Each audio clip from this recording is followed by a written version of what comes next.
So hello students, आज हम बात करेंगे मेंडलीव पीरियोडिक टेबल के बारे में कि मेंडलीव पीरियोडिक टेबल में क्या था ऐसा, सही है।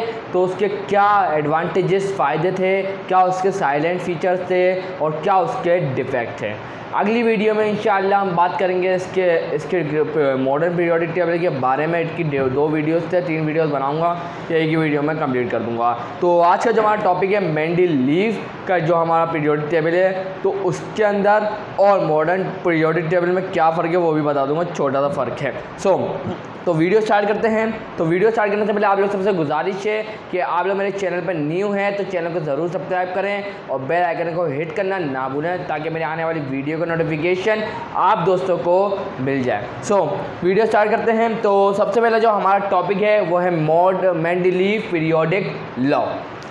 मेंडलीव पीरियोडिक लॉ में हमारे को किसने दिया था, तो याद रखिएगा कि this law was given by a Russian chemist जिनका नाम था डिमिट्री मेंडलीव इन 1869।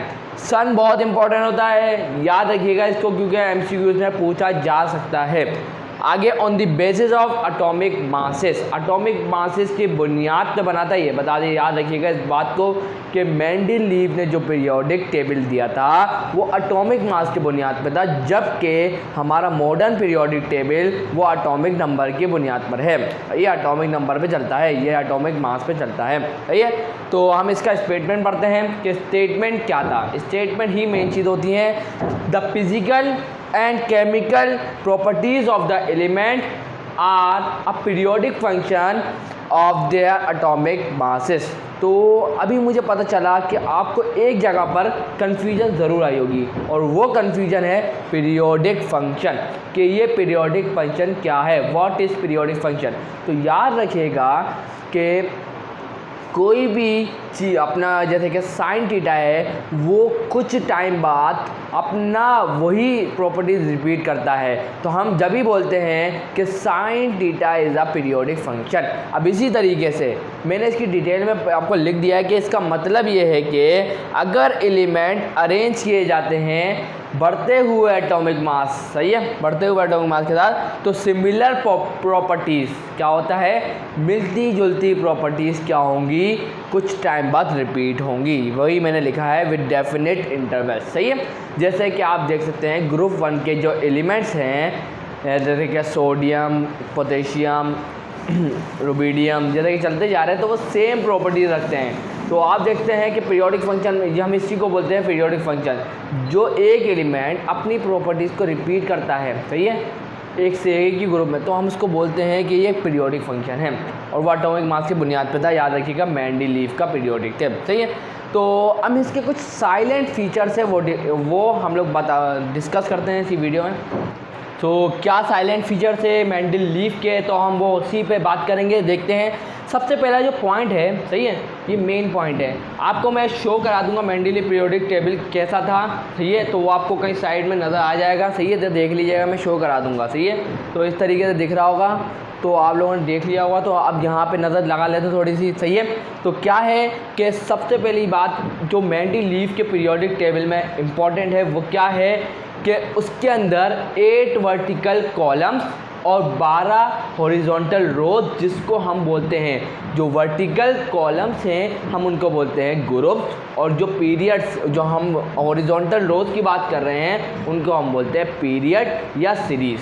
तो ये मेन पॉइंट है, याद रखिएगा इस बात को कि ग्रुप आप लोगों को पता है कॉलम क्या होते हैं, सीधे सीधे वाले कॉलम होते हैं, रोज होती है ऐसी, सही है, ऐसी जा रही होती है रोज, सही है। तो याद रखिएगा कॉलम जो है ना, कॉलम तो वो 8 है, कितने हैं 8 कॉलम्स है, सही है। तो ये बात को याद रखिएगा। आगे दूसरा पॉइंट बोलता है कि all the elements in a group has similar properties. तो याद रखिएगा कि ग्रुप में जितने भी एलिमेंट लगाए गए, ग्रुप में जितने भी लाइन से एलिमेंट लगाए गए हैं, सही है, तो याद रखिए ग्रुप क्या है, वर्टिकल कॉलम्स की बात कर रहे हैं। तो उनके वर्टिकल कॉलम्स में ग्रुप में जितने भी एलिमेंट है उनके पास क्या है, सेम प्रॉपर्टीज़ है, सेम प्रॉपर्टीज़, सही है। तो यहाँ तो तीसरा पॉइंट है वो उसमें बोल रहे थे ग्रुप नंबर, जो ग्रुप नंबर है, फर्स्ट ग्रुप, सेकंड ग्रुप, याद ही होगा आपको, ऐसे नंबर से दिए हुए आपने पढ़ा ही होगा, सही है। तो tells about the number of electron in the valence shell. देखो वैलेंस शेल होता है हमारा आखिरी जिसके अंदर शेल होता है उसको हम बोलते हैं वैलेंस शेल, सही है। तो जो ग्रुप नंबर है हमें बताता है कि आखिरी शेल में कितने इलेक्ट्रॉन हैं, समझे। तो ये हमें ग्रुप नंबर बताता है। जैसे कि फर्स्ट ग्रुप के एलिमेंट है सोडियम, पोटेशियम, तो इनके जो आखिरी वैलेंस शेल है उसमें सिर्फ एक ही इलेक्ट्रॉन होता है, सही है। दूसरे वाले की बात करेंगे तो 2 हो गए आखिरी में, तो इस तरीके से बताता है। अब यहाँ पर जो चौथा पॉइंट है तो वो बहुत इंपॉर्टेंट बात है मेंडलीफ के बारे में। देखिए, he left the vacant spaces for undiscover elements. तो मेंडलीफ ने क्या करा था कि पहले ही बता दिया था, अनडिस्कवर मतलब जो दरियाफ्त नहीं हुए थे उस वक्त, उन एलिमेंट्स के बारे में भी उसने बताया था। उसने जगह छोड़ दी थी उन एलिमेंट्स के लिए कि यहाँ पर वो एलिमेंट आएंगे, और उसने ये भी बताया था कि उन एलिमेंट की प्रॉपर्टीज़ क्या होंगी, कि वो किस प्रॉपर्टी से बिलोंग करते होंगे, सही है। और ये बात फ्यूचर में आगे सच भी हुई और आज हम उसी को फॉलो भी करते हैं। उनका नाम पता है क्या था? उनका सबसे पहली जो नंबर था एटॉमिक मास बता देता हूँ क्या क्या थे पहले। 44, 68 और 72 क्या थे? 44, 68, 72। 44 वाला खाली था, 68 वाला खाली था और 72 वाला उसने खाली छोड़ा था। तो उसने उनकी प्रॉपर्टीज़ बताई थी कि इसमें ये होगा। 44 वाले के ऊपर उसने बोला था कि इका बोरोन आएगा, सही है। दूसरे वाले पे उसने बोला था इका सॉरी इसमें अब याद है 68 पे उसने क्या बोला था कि यहाँ पर कोई इका, अब यहाँ लिखा था मैंने, रुक जाए एक मिनट, कहाँ गया, ये देखें इका एल्यूमिनियम, ये देखें इका एल्यूमिनियम आएगा, और 72 पे आएगा इका सिलिकॉन, सही है। अब आपका मसला ये आ रहा होगा कि इका है क्या। याद रखिएगा कि ये रशियन वर्ड है, इसका मतलब होता है जैसा। क्या होता है? जैसा, बोरोन जैसा, एल्यूमिनियम जैसा, सिलिकॉन जैसा। तो याद रखिएगा इस बात को, सही है। तो अब यहाँ पर ये ख़त्म हुआ। अब हम बात करेंगे advantages of Mendeleev periodic table के। मेंडलीफ पीरियोडिक टेबल के कौन से फ़ायदे हैं तो हम बता देते हैं। यहाँ पर 3 फ़ायदे हैं, वो मैंने बताया। देखिए, it help in the systematic study of elements, सही है। तो सिस्टमेटिक स्टडी में इसने एलिमेंट ने मदद की थी, सही है। तो इसके जो मेंडलीफ ने पीरियोडिक टेबल है हमें पढ़ने मतलब सिस्टमेटिक स्टडी में क्या करी थी, बहुत मदद की थी, सही है, एलिमेंट्स के बारे में। अगर ये देखें, सपोज करें कि हमारे को चाहिए, समझ लें हमारे को चाहिए एल्यूमिनियम, सही है। तो हमें पता होगा कि एल्यूमिनियम कौन से ग्रुप में है, सही है, 3rd ग्रुप में है। तो हम 3rd ग्रुप के एलिमेंट को ग्रुप का, अब कोई बोलेगा +1 जिसके देखिए एक मेन एग्जांपल ये है कि अगर हमारे को ढूंढना हो कि ऐसा एलिमेंट जिसके आखिरी इलेक्ट्रॉन जो वैलेंस शेल है उसमें कितने 2 इलेक्ट्रॉन हो, सही है, 2 इलेक्ट्रॉन, तो हम डायरेक्ट पता क्या करेंगे, 2nd ग्रुप में जाएंगे। समझ में आई? तो हमें system of studies of element में आसानी हो, एलिमेंट को ढूंढना हमारे लिए कोई मुश्किल बात नहीं रही। अब हम जैसे आखिरी इलेक्ट्रॉन हम देखेंगे कि कौन सा है तो हम उसी ग्रुप में जाके उसको ढूंढ लेंगे। तो इसने हेल्प करी बहुत। दूसरा पॉइंट, तो मेंडलीफ ने क्या करा था कि कुछ एटॉमिक मासेस को क्या करा था, उन्होंने सही करा था, सही है। तो यहाँ लिखा हुआ he corrected the atomic masses of some element. For example, मिसाल के तौर पर बेरिलियम के जो एटॉमिक मास था पहले वो था 13.5, उन्होंने सही करा, कहाँ पे ले गया है 9 एटॉम, सही है, 9 AMU पे ले गया है, सही है। तो ये था।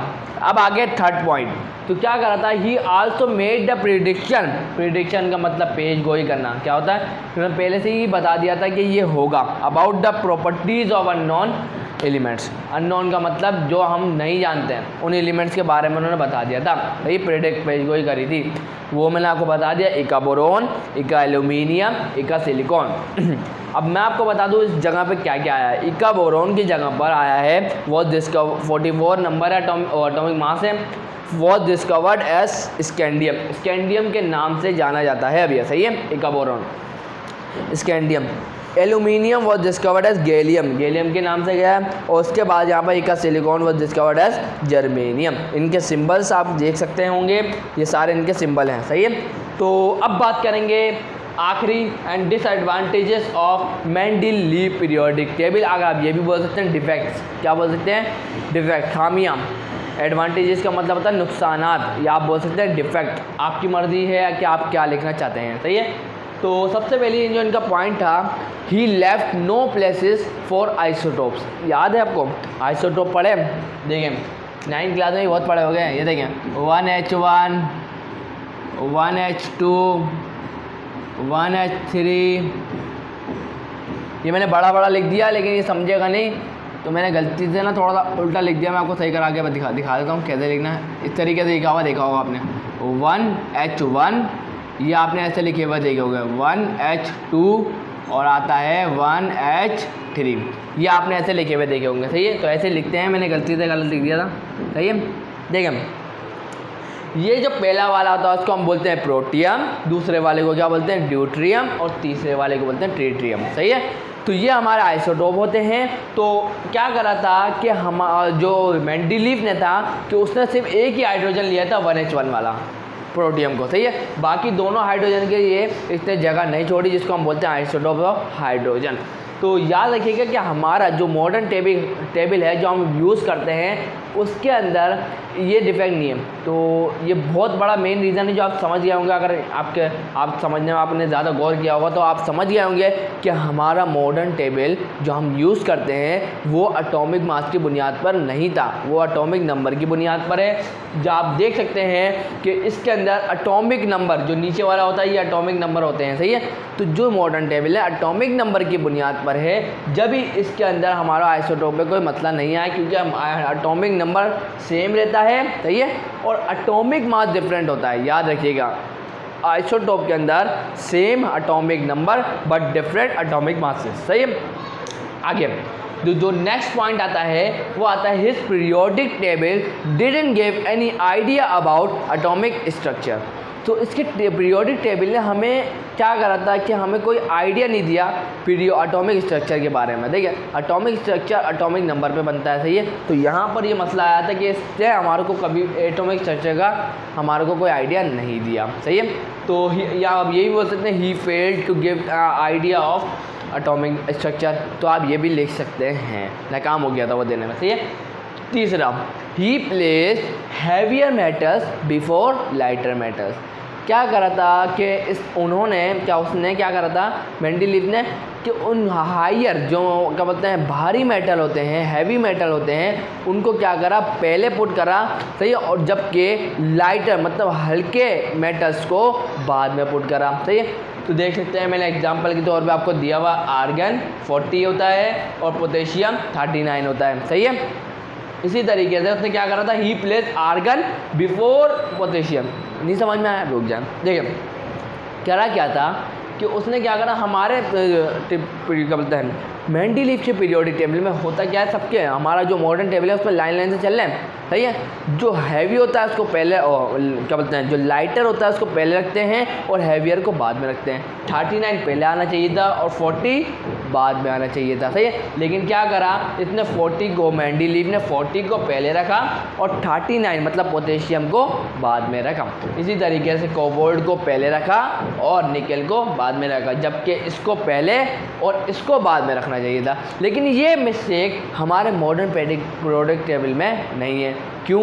क्योंकि जब अगर हम आर्गन को देखें ना तो उसका जो एटॉमिक नंबर है वो है एटॉमिक नंबर आता है उसका 1918 समथिंग आता है, जबकि पोटेशियम का जो एटॉमिक नंबर आता है वो 1918 समथिंग आता है कुछ। सही है, तो ऐसे आता है। तो इनके भी कुछ नंबर, इसका तो मुझे पता है कोबाल्ट का है 27 एटॉमिक नंबर और जबकि निकल का है 28।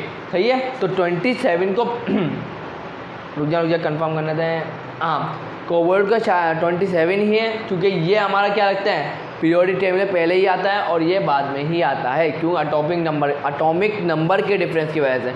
एटॉमिक मास इसका ज़्यादा है, इसका कम है, जबकि एटॉमिक नंबर इसका कम है, इसका ज़्यादा है। तो इस बात को याद रखना है। सही, आगे क्या था कि ही placed similar elements in different groups. भाई देखिए क्या मेंडलीफ ने किया क्या कि उसने क्या करा सेम एलिमेंट्स को क्या करा था, सिमिलर का मतलब क्या होता है मिलते जुलते एलिमेंट्स को क्या करा अलग ग्रुप में दे दिया, मतलब सेट कर दिया। सही है, तो इस तरीके से हम मैंने एग्जांपल लिए क्या करा ही प्लेस लेड एंड बेरियम, इनके सिंबल्स याद रखिएगा। सही है, इसका है Pb और इसका है Ba। सही है, बेरियम। सही है, मेन इन डिफरेंट ग्रुप। सही है, डिफरेंट ग्रुप का अंदर कि हालांकि अल्थो का मतलब क्या होता है हालांकि दे रिजेंबल्स इन मैनी प्रॉपर्टीज़। ये वो लोग क्या करते थे, वो जो लेड है और बेरियम है ना, वो बहुत रिजेंबल्स करते हैं, मतलब मुशाबहत रखते हैं बहुत सारी प्रॉपर्टीज़ में। सही है। जब भी इसने क्या करा था कि सिमिलर एलिमेंट्स को अलग अलग ग्रुप में, क्या मतलब कि एक को अलग में रखा और दूसरे को अलग, जैसे कि 4 में इसको रख दिया तो 5 में इसको रखा, अलग अलग ग्रुप में कर दिया। इसी तरीके से जो आखिरी वाला पॉइंट है, 5वां पॉइंट है, वो उल्टा है, रिवर्स बोल सकते हैं, अपोजिट बोल सकते हैं। क्या है कि he place dissimilar elements in same group. जो मिलते नहीं थे ना एलिमेंट्स, उनको एक ग्रुप में कर दिया। जो मिलते नहीं थे, सेम नहीं थे, उनको एक ग्रुप में ऐड कर दिया। देखें, for example he place alkali metals, आपको पता होना चाहिए अल्कली मेटल्स फर्स्ट ग्रुप के एलिमेंट्स होते हैं। वो सोडियम, पोटेशियम, रुबिडियम, बहुत सारे होते हैं। इसी तरीके फ्रेंचम।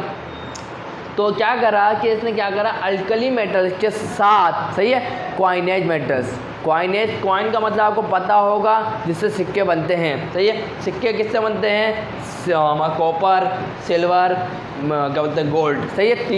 तीनों के जो सिंबल्स हैं, CU कॉपर का होगा, A बड़ा होगा, G छोटा होगा, और A बड़ा होगा, U का छोटा होगा। ये याद रखिएगा, CB बड़ा होगा, कैपिटल होगा, U का होगा, स्मॉल होगा। तो इस तरीके से इनके सिंबल से याद रखिएगा। तो यही हुआ था कि क्या करा था इसने कि क्या करा था, डिसिमिलर एलिमेंट्स को, डिफरेंट एलिमेंट्स को क्या करा था, एक ग्रुप में ऐड कर दिया था। तो ये कुछ डिफेक्ट है, सही है।